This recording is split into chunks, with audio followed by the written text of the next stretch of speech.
तो आपके एक्सरे हमें ये बता रहे हैं कि आपके दोनों घुटने घिसना शुरू हो गए हैं। अभी जस्ट स्टार्ट हुआ। हाँ, 50% दोनों तरफ कार्टिलेज कम हो गया है।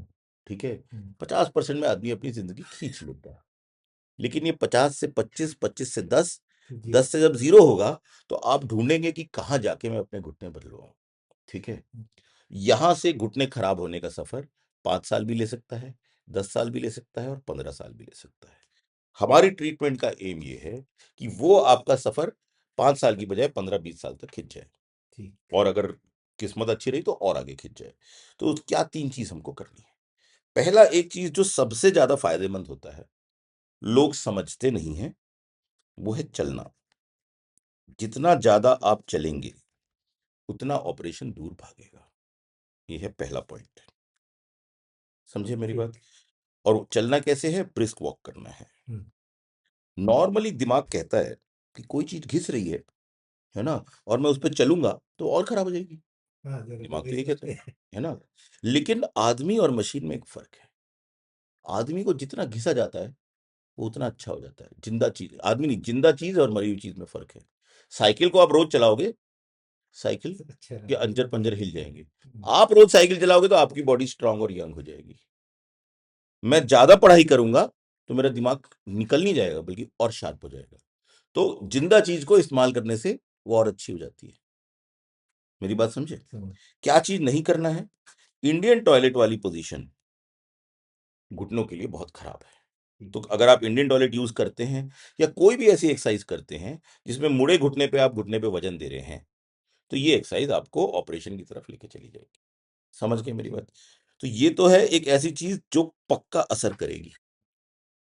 दूसरा, कुछ दवाइयां जो 10%, 15% फायदा करती हैं। किसी किसी को बहुत फायदा आता है, किसी को बिल्कुल फायदा नहीं आता है।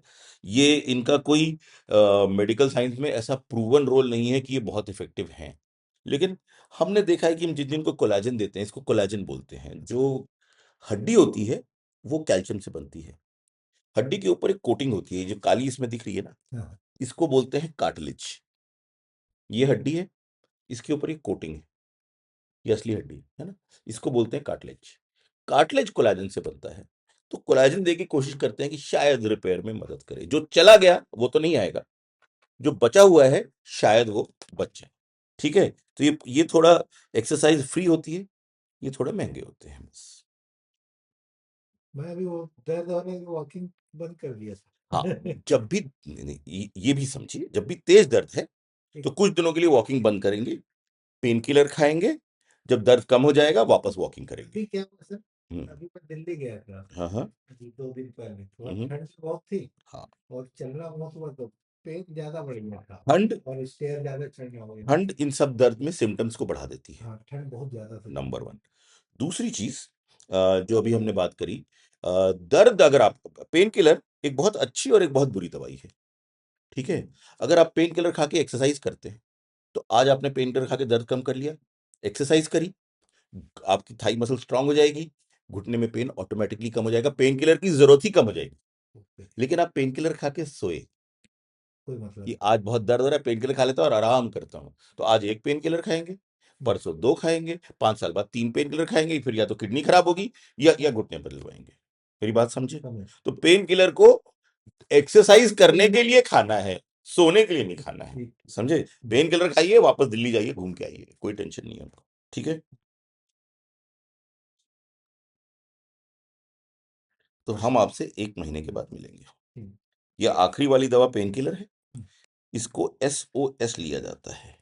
यानी मैंने आपको अभी पेन किलर शुरू कर दिए, 2 दिन बाद, 5 दिन बाद, 10 दिन बाद, जब जैसे ही आपके पेन कम होंगे, इसको 1 दिन छोड़कर 1 दिन खाना शुरू करेंगे और फिर इसको हटा देंगे सिस्टम से। फिर इसको संभाल के रखेंगे। किसी दिन ज्यादा एक्सरसाइज कर ली, एक गोली खा ली। एक्सरसाइज से हुआ दर्द को पेन किलर से कम करना समझदारी है, खाली बैठे हुए दर्द को पेन किलर से कम करना बेवकूफी। समझ गए मेरी बात। और ये सब जो फिजियो वाले जो एक्सरसाइज होते हैं, जैसे डीके ऊपर, एक्सरसाइज तो एक्सरसाइज होती है, चाहे फिजियोथेरेपिस्ट कराए। हाँ, ये नहीं मतलब अपन जो करते हैं वही जो, ये बिटिया आपको एक वीडियो देगी, हाँ, उसमें आप देखकर वो एक्सरसाइज करेंगे करना। कि वो एक्सरसाइज का मेन रोल क्या है। एक्सरसाइज से थाई मसल स्ट्रांग थाई होती है, मसल्स। थाई मसल स्ट्रांग होने से घुटने अच्छे हो जाते हैं। और